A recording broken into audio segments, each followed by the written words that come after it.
What's up guys, my name's Dychronic here on this Destiny 2 video, and today we're going to be talking about the top 5 special weapons for PvP Crucible.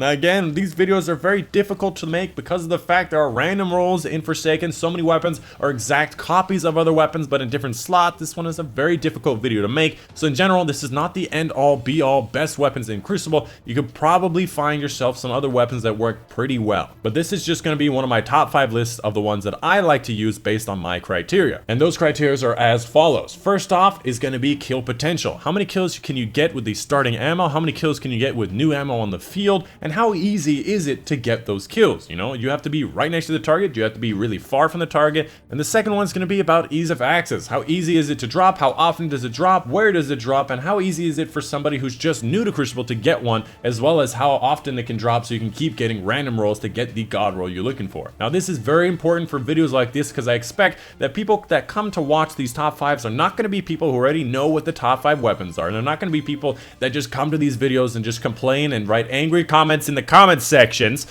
It's going to be people who are a little bit worse at Crucible, people that are new to Crucible that want some information about what's going on in the meta. So ease of access is also very important so people can get some. And of course, thank you for watching the preface. On screen now, you'll see a bunch of fluffers. I do this in a lot of my videos. I put fluffers in there because, you know, I don't like asking people to like the video and subscribe. Instead, I just thought I'd put some cute animals on the screen and hope that you do the right thing. Speaking of cute animals, how would you like a picture of a kitten tiger playing around on a giant yarn ball on your t-shirt? Because right now my merch store is live, so go ahead and check that out because there's literally that right over there. Now there's not a lot of t-shirts going on right now, but a tiger kitten on a yarn ball? Are you kidding me? That's amazing. So without further ado, let's go ahead and get into it with number 5 in this top 5 countdown, which is going to be the legendary shotgun known as Badlander. Now this 100 RPM shotgun, meaning it's one of the highest fire rate in the game, is extremely common in both PvE and PvP. This weapon is somewhat of a replacement for the Hawthorne and Perfect Paradox because it's a faster firing shotgun. It is very easy to use and very noob friendly. That being said, it is also very much a weapon that needs a huge range boost. So anything that you can boost the range with it, like full choke, accurized rounds, slide shot, snapshot sights, range mastery, anything that you can do to boost the range as much as you can. Rangefinder is not possible on the shotgun, by the way. I learned that just a little while ago. Will be a boon to this weapon. That being said, I found this weapon to be a little bit inconsistent. You have to get all the pellets on shot. You have to be very close to the target to do so. And even then, sometimes you're going to end up with an enemy that needs to be punched down. That being said, that could be a benefit if you have punches that help you. For example, defensive strikes with the Titans, where you get an overshield when you get a melee kill. This may be a boon for you because you're always going to have to go in for that shot and then go for either a second shot or go for that melee. But overall, this one's a little bit more inconsistent than some of the other shotguns on this list. Coming up at number 4 in this top 5 countdown is going to be the Arentil FR4 Fusion Rifle. Now this weapon can be found from the Gunsmith. It is an 860 fusion rifle and it is one of the faster fire rate fusion rifle that consistently one shot at decent ranges. Other fusion rifles like Main Ingredient have somewhat of a problem one-shotting at almost every single range, whereas this one is very consistent. So if you have a lot of Gunsmith materials, go to the Gunsmith and get yourself one of these. Some of the best perks on this weapon is going to be accelerated coil, under pressure, and high impact reserve. This is pretty much universal for all fusion rifles. These are some of the best. Alternately, I like backup mag. Backup mag, basically when you switch to the weapon, it fires very, very quickly. Its charge time is cut down significantly, making it so those higher charge times are cut down very quickly and you can get off some very quick fusion rifle kills. And of course, when you get accelerated coils on this weapon, it's going to drop its charge down to 820, making it a lot more usable. Under pressure and high impact reserves, making you do more damage, more stability, more accuracy, more handling when you're at the bottom half of the magazine, which is pretty much always when using fusion rifles. These are universally amazing for fusion rifles in PvP. Coming up at number 3 in this top 5 countdown is going to be the Fate Cries Foul Crucible Sniper / the Long Shadow Vanguard Sniper. Both of these being 90 RPM sniper rifles. Both of them have the exact same stats, same perks potential. One is a kinetic and one is an energy weapon. So you can use either one depending on the circumstance, depending on the primary weapon you want to use. Now the reason why I like these snipers more than some of the other snipers, first off, it has great handling and aim assistance. Definitely very noob friendly for a person that sucks at sniping. You can see in the gameplay I am terrible terrible at sniping. But on top of that, I found the 140s to be a little bit too quick and a little bit more inconsistent. The 72s a little bit more rare and not necessary, considering the 72s cannot one-shot body shot. There's no point in using them. And the 90s can still one-shot headshot the supers, so why not go with the 90s over the 72s? The other 72s being the Iron Banner one and the Gambit one. Some of the best perks on this weapon is going to be snapshot sights, moving target, or alternately, you can go with the firmly planted moving target. Honestly, there's not a ton of perks that can be on sniper rifles, so you're going to have a lot better time getting the roll you want. Coming up at number 2 in the top 5 countdown is going to be the Dychronic Blues slash Dychronic Blues slash Retold Tale Legendary Shotguns. Again, same as before, they're pretty much the exact same weapon, but one is in kinetic, one is in energy slot. Both of these are a 55 RPM shotgun and are definitely one of the best shotguns in the Crucible right now.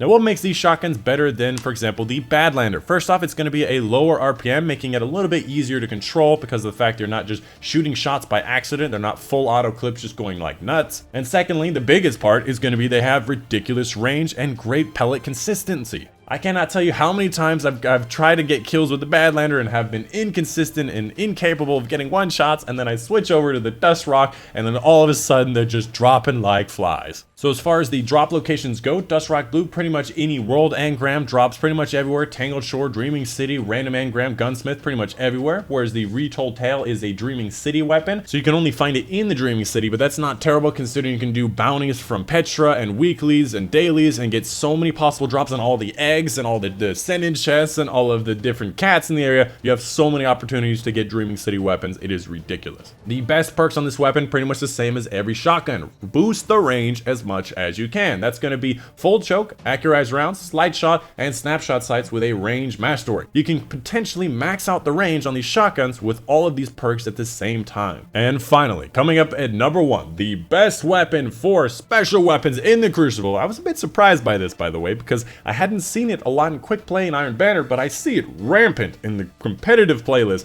And that weapon is the exotic fusion rifle known as Telesto, and in my top 5 is the Besto. Not to be confused with the PvE version, the Molesto. I cannot think of any other puns with this, so I'm just going to stop there. And right off the bat, I know what you're thinking. An exotic weapon is going to kick out opportunities to use other exotic weapons, especially considering that I personally went with the number 1 weapon of Ace of Spades for my primary weapons. That being said, I really think you ought to give this Telesto a chance because of a lot of different reasons. First off, it is not mission critical to have an exotic in PvP. You can go with a full legendary loadout and not be at a disadvantage, whereas in PvE, you have to have an exotic heavy to do the most possible damage you can possibly do. The best heavies are going to be exotics for PvE. However, in PvP, heavies are not that mission critical. Now let's talk about the Telesto in particular. First off, this weapon has pretty much infinite range. It shoots off an explosive payload, it sticks to a target, and explodes when it's near an enemy, meaning that you can actually kill people from literally infinite ranges. However, the stability is going to throw you off if you try to do that. Second off, you only need part of the burst to actually kill an enemy. You only need 4 out of the 6 shots that it shoots out to actually kill an enemy, making it extremely powerful and extremely consistent. And lastly, the most fun part about this weapon is you can actually stick the shots to the wall, the ceiling, the floor, everything, and it will actually sit there and stay there as proximity bombs waiting for enemies to come by. Oh man, I had so much fun just sticking a floor, waiting for a dude to come around the corner and just getting blown up by Telesto, or shooting all my shots into a control point and just watching them all huddled around the center get exploded by all these proximity bombs going up in their faces,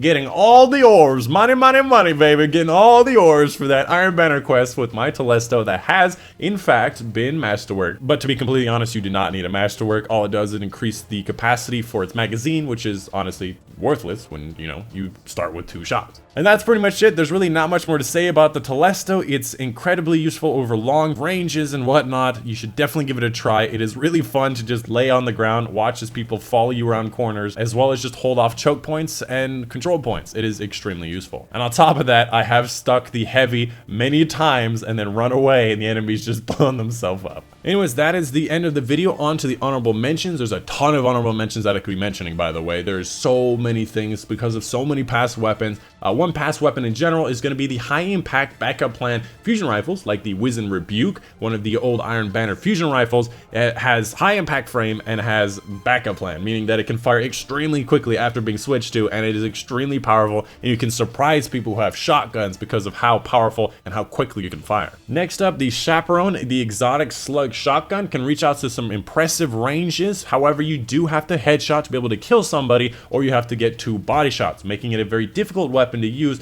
for noobs, and like myself, the other type of noob, which is why it did not get on this list, but is extremely powerful if you get used to it, and you can definitely lay people out. And then lastly, one of the weapons that was in contention for the top 5, again, one of those weapons that are more difficult to use, those one-shot grenade launchers like the Orwing's Maul, the Flash and Thunder, Malicious Birthright with their concussion and flashbangs, makes them extremely fun to use and very debilitating for the enemy team. If you hit an enemy with this weapon, by the way, you have to use the manual release where you hold the trigger until it reaches the target. That is the key to using this weapon properly. It makes the enemies just so confused. You hit somebody with a concussion, all of a sudden, they don't even know where you are. They cannot figure out how to stay on target. They're just blinded by their own incapacitation. I don't know what it is, but it is so funny to hit somebody with this and just start shooting them down, and they're not even trying to hit you. It's really funny.